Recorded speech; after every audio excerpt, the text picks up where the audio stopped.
Very good morning, all of you. In this particular lecture, we will be discussing interpolation. So, before we start, you can understand from this word interpolation. It has basically two words. First is one is inter, and second one is polation. So, try to think on it, and during the lecture, you will come to know why a particular word is formed. Okay, so before we go ahead, we quickly take the review of how to fit the data by using different approaches. For example, least square regression, we already discussed where we plot the points and draw a straight line in such a way that the distance between the points and the line will be as minimum as possible. And once you draw a straight line and prepare the equation for the same, that will be a curve, or that will be the model for the given data that will represent the relationship between f of x and x. And once you get that relation, then for any point x you can find out corresponding value of f of x. So similar kind of predictions you can make. So that approach we already discussed in case of least square regression. Today we will be starting with the interpolation. Again, in interpolation, there are basically two approaches that are widely used. First one is linear interpolation, and second one is curvilinear interpolation. So when you compare these figures, so you can easily understand there is a significant difference between the way of curve fitting. So in case of least square regression, we were doing a straight line in order to minimize the error.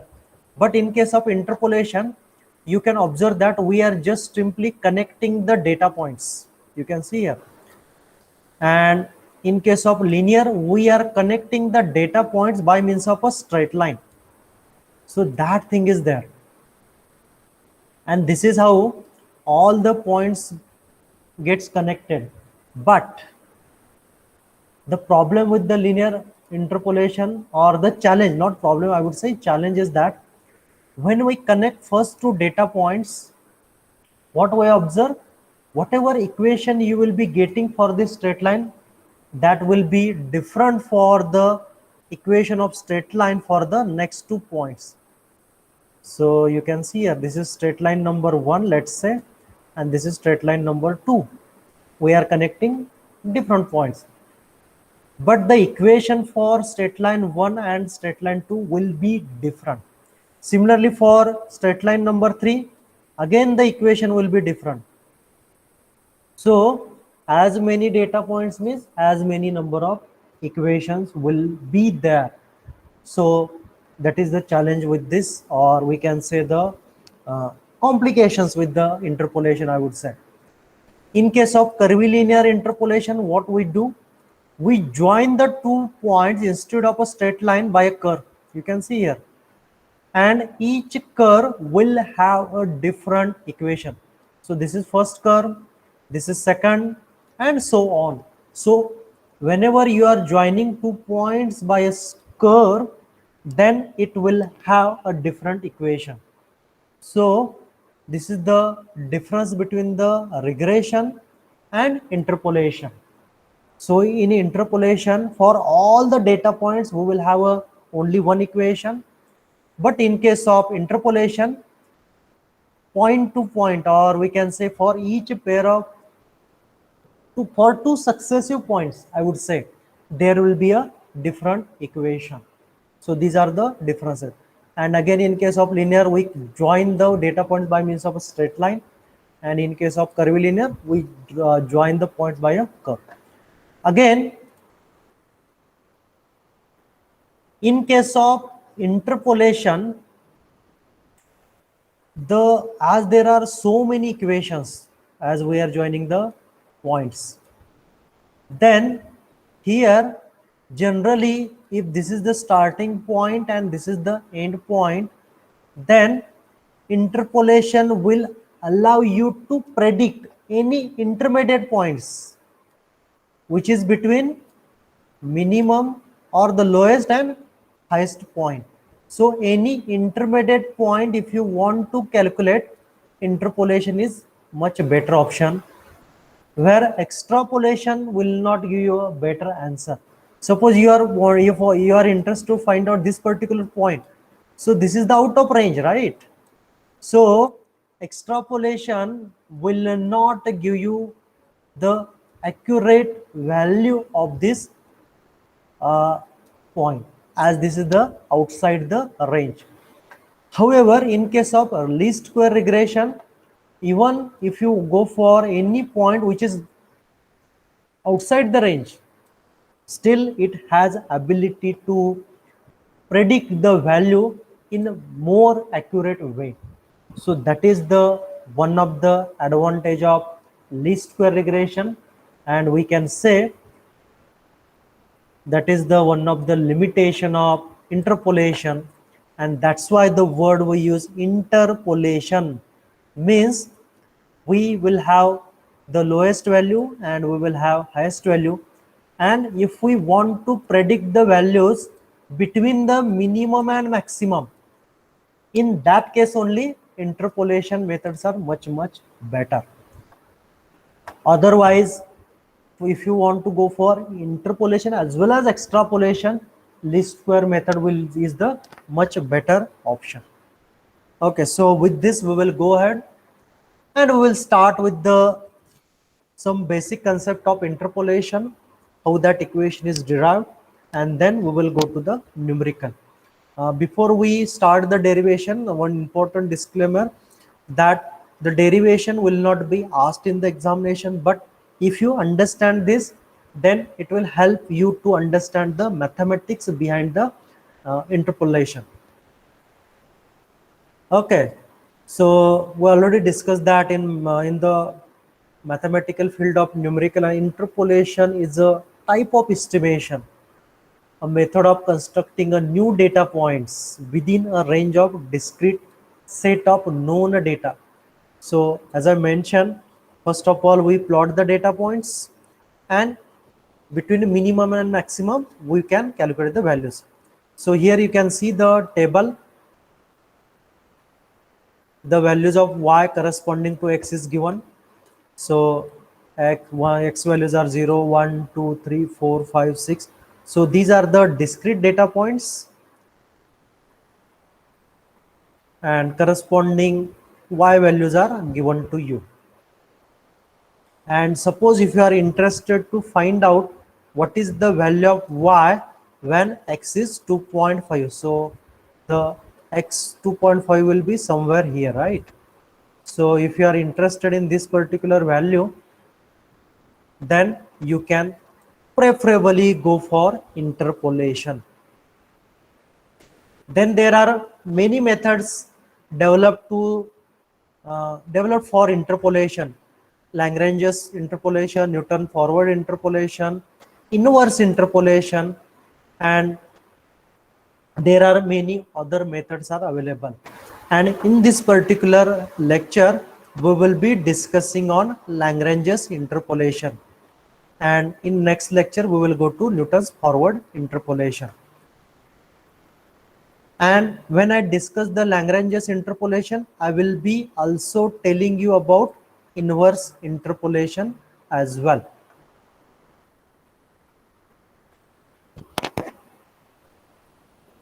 Okay, then I will just skip this slide. Yeah, again, this is just the elaboration of what we discussed in previous slide. That is, if this is the curve we obtain by interpolation, then this will be the lowest value and this will be the highest value, or this is the range. In fact, I would say this is the range, and interpolation will always helpful to find out a value between this range. If you want to go outside range, interpolation is not a better option. So if we want to stick with the range, interpolation is the best option. So for example, if x is 2.5 somewhere here, then you can find out the value of y.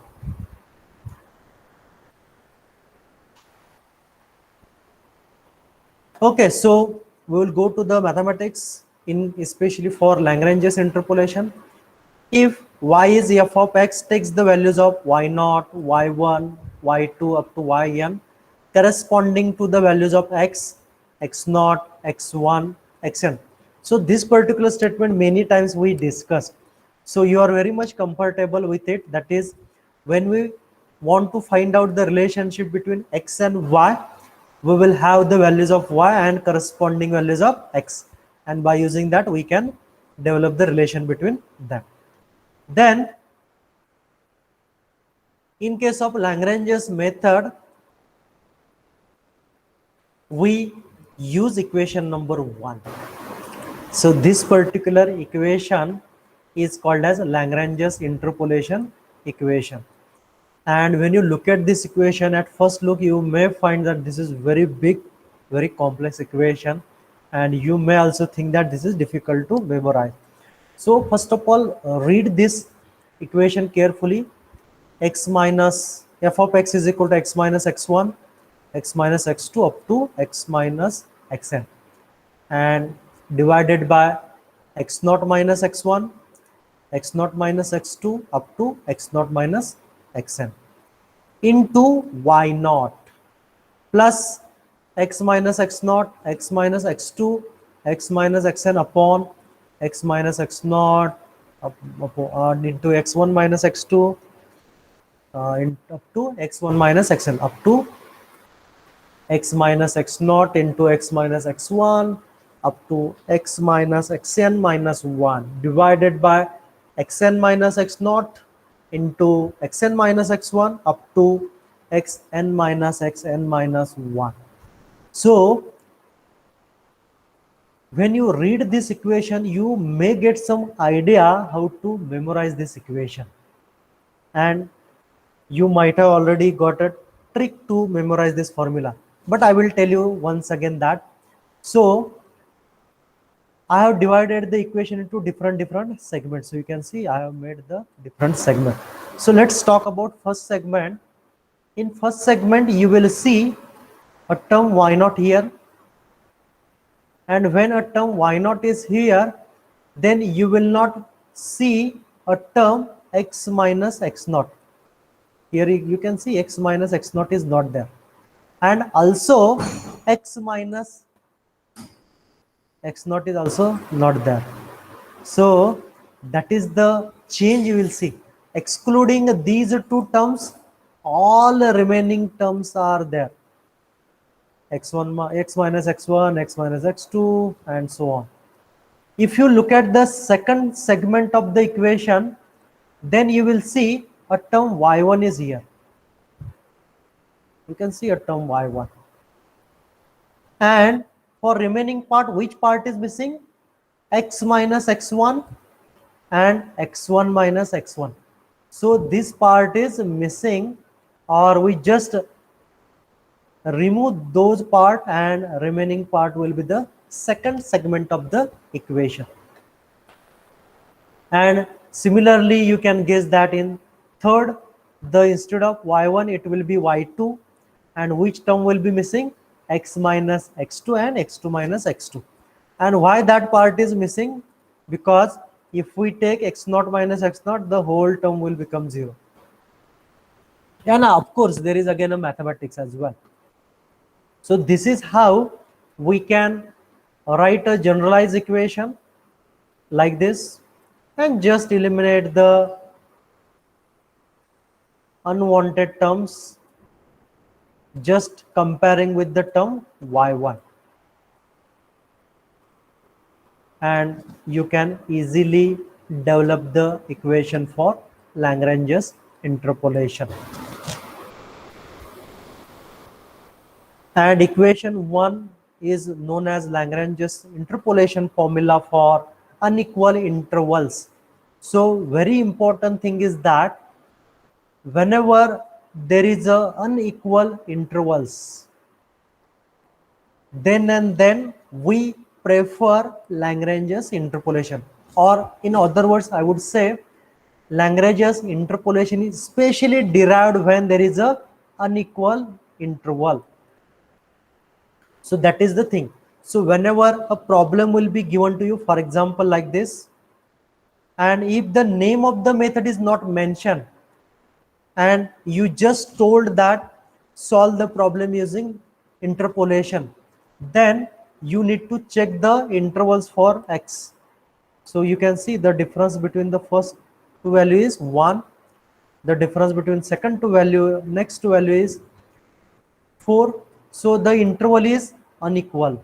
So in this case you can say that you can solve this particular problem by using Lagrange's interpolation. So this particular hint will be helpful to you, especially while solving the problem. So this is the brief introduction about this Lagrange's interpolation. Now question arises how that a big equation come. So let's quickly see the proof. So let y is equal to f of x, y is a function of x, and the values will be given to you x0 y1, x1 y1 up to xn y1. These values are generally given to you, and as the values are starting from x0 y0, so total n plus 1 pairs will be there for x and y. And when you consider the degree of freedom, then you can get a function f of x as a polynomial of degree n. So as n plus 1 data points are there, so degree of the equation will be n. So that polynomial you can form. So for this given equation and the given data point, you can write this as a polynomial. So y is equal to f of x, which is equal to, first term you can see a naught is the first coefficient into x minus x1 into x minus x2 up to x minus xn, plus a1 is the second coefficient into x minus x0, x1, x minus x2 up to x minus xn, plus third coefficient a2 into x minus x0 into x minus x1 into x minus x3 and up to x minus xn. So you can see here that the polynomial of degree n is expressed in terms of coefficient a0, a1, a2 up to an. And whenever there is a0, a term missing, that is x minus x0 is missing. Whenever a1 will be there, x minus x1 is missing. So this is the approach to express the polynomial for given data point. Now what we will do, in equation number 2, we will put x is equal to x0 and y is equal to y0. That is first data point. We will put the value of first data point in equation number 2, and what we get only this particular term. So you can look at equation number 2. When you put x equal to x0 and y is equal to y0, excluding first term, all remaining term will become 0. That you can check mathematically. And only one term remains, that is y0 is equal to a0 into x x0 minus x1 into x0 minus x2 up to x0 minus xn. So simply just rewrite this equation as a0 equal to. So simple mathematical change. So this is how you will get the value of a0.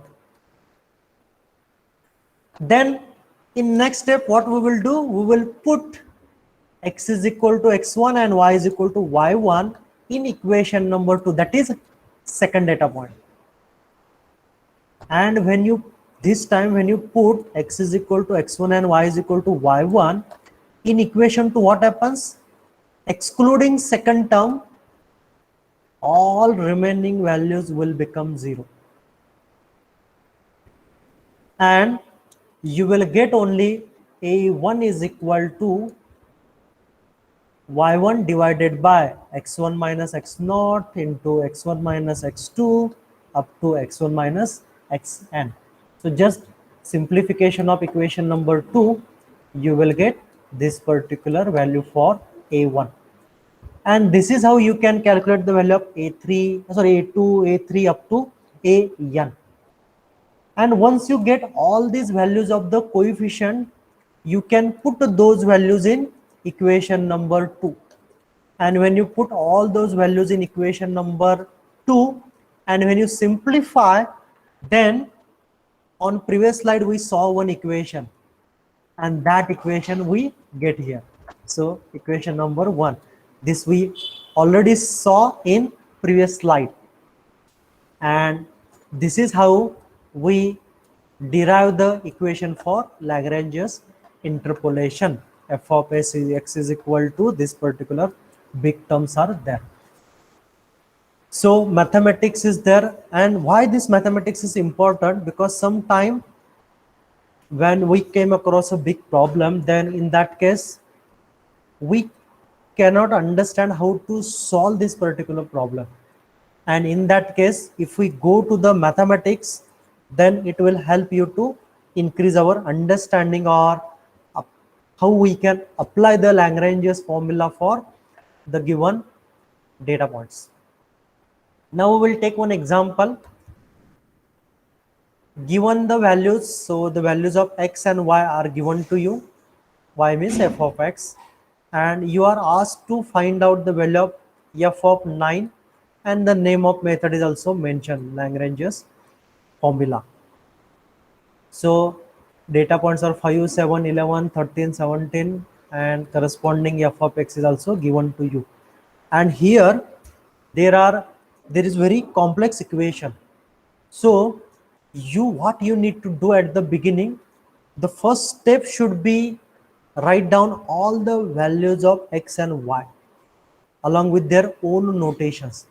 So x0 5, x1 7, x3 x2 11, x3 13, x4 17, and similarly f of x as value of y not 150, y1 392, y2 y3 and y4 you can see. Why we need to write down the values along with notation? Because when you write that big equation and when you start putting the values, many a times in a hurry we do mistakes. So that's why you need to write. Again, secondly, when you write the notations or assign notation to each value, then you will understand how long you should write the equation. So here the maximum value of y is y4 and maximum highest value of x is x4. So correspondingly you can write the equation for interpolation, because in previous slide we saw a generalized equation where n values were there. Sorry, n plus 1 values were there. But here only 4 values are there. So you can see f of x, this particular equation is prepared for the given number of data points. So you will see x minus x1 into x minus x2 into x minus x3 into x minus x4. Highest point, last bracket, divided by x0 minus x1 into x0 minus x2 into x0 minus x3 into x0 minus x4 into y0. So we started with first value. So you can see here y0. Again, secondly, this second term, x minus x0 into x minus x2 into x minus x3 into x minus x4 divided by x1 minus x0, x1 minus x2, x1 minus x3 into x1 minus x4 into y1. So you can see this is the second value of y. And similarly, you can write for y2, y3, y4, and the last value will be y4. So you can see x minus x0 into x minus x1 into x minus x2 into x minus x3 divided by x4 minus x0, x4 minus x1 into x4 minus x2 into x4 minus x3 into y4, and this is the last point. So we write this particular equation for given data points. So here you need not to write the equation for n plus 1 data points. You need to simplify that equation and write as per your requirement. In second step, put all the values of x and y in this equation. And again it is asked to evaluate f of 9. So whenever there is a term x, you need to put the value of x is equal to 9. So you can see f of x will become f of 9, and wherever there is a x, we put x is equal to 9, and similarly x1 7, x2 11, x2 x3 13, x4 17. So this is how carefully you need to put the correct values at correct place, because you can see equation is very big and there are so many terms in this equation. So many times in a hurry you definitely do mistakes. So slowly and carefully you need to put the values, and once you do it, you need to simplify the problem and find out the final equation again step by step. So in my opinion, first of all you simplify this term, put its value, then simplify this term, put its value, and then take the multiplication of these values, and then go ahead for remaining terms. Otherwise what will happen during calculation also, there is a chance of mistake, and in many times I have observed this, that student do all the process in a very correct way, but in calculation they do mistakes. Okay, so for first term you will get minus 50 upon 3. For second term you will get plus 3136 upon 15. For third term you will get 3872 upon 3. For fourth term it is 2366 upon 3, and for last term it is 578 upon 5, and final answer is 810. So the problem is very easy to solve. Only important thing is that you need to carefully solve the problem, because there is a high chance of error or mistake during the calculations or entering the values into the equation. Okay, we will take one more example. See, when I look at the previous example, this example, it looks very simple. Why it is simple? Data points are given to me. I know what I have to calculate. I will just write down the values of x and y. Accordingly, I will write the equation. In that equation, carefully I will put all the values, and I will simply do a mathematical calculations, and I will reach to the solution. So from this point of view, it looks very simple. But in examination, the same problem will be asked to in a very tricky way. How? I will tell you. This particular problem. Find the missing term in the following table using interpolation.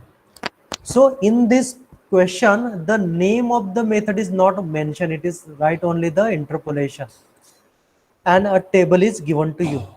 So simply when you go through the table, you will see 0 1 1 2 2 3 3 4. Yeah, there is a constant interval, so it is equal interval, I would say. So you may immediately conclude that we cannot go with the Lagrange's interpolation, of course, because the difference between the two successive values is 1. But here that is the not case. Why? Because problem itself, what is asked? Find the missing term, and that missing term is 3. So whenever you look at this table, so you just ignore this value and then look at this table and decide which method we have to use. So difference between 0 and 1 is 1. Difference between 1 and 2 is 1. Now difference between 2 and 4 is 2. So this is the case of unequal interval. And now you can conclude that we can solve this problem by using Lagrange's interpolation. So this type of tricky questions may come.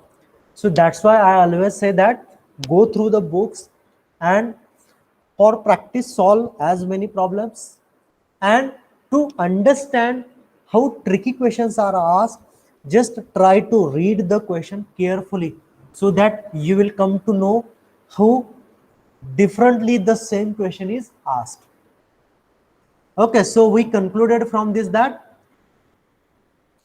we just need to ignore this value and check the intervals whether they are equal or unequal, and we concluded that we should go for Lagrange's interpolation. Again, the steps are very simple, but again here carefully you need to do one thing. Here x0 will be 0, x1 will be 1, x2 will be 2, and x3 will be 4. Why x3 will be 4? Because this is unknown, and in which value which you have to calculate. That is, you have to calculate the value of y when x is 3. So in that equation x will be 3, and that's why excluding this value we are assigning the x0, x1, x2, x3 to the corresponding values of x. And similarly we need to assign the values for y0 equal to 1, y1 equal to 3, y2 equal to 9, and y3 equal to 81. Then by understanding the highest value of x and y, you need to write down the equation. So you can see y0, y1, y2, and y3. So maximum value of y is y3. So you need to write the equation for Lagrange's interpolation up to y3. Just ignore all the higher order terms, and correspondingly the values of equation for the x you can prepare. And then the remaining step is same, that put the values of x1, x2, x3, and y0, x0, y2, y1, y2, and y3 in this. And here you can see that we put all the known values in this equation, and this is the simplified version. Then we are asked to find out the value of y when x is 3. So now once you put all the values of x and y, then finally you put x is equal to 3 everywhere, because we are interested in value of y when x is 3. So you can see here y is equal to, we just put the x is equal to 3 here everywhere, and we simplified the same, and upon simplification you will get y equal to 31. So this is how we can solve the given problem by using,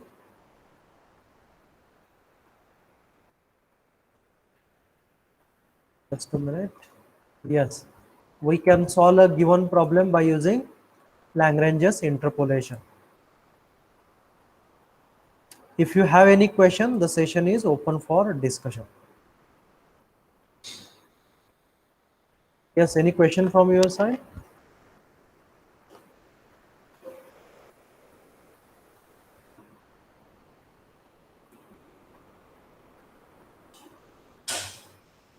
Yes, any question, students? If you don't have any question, you can find a link for attendance in the chat box.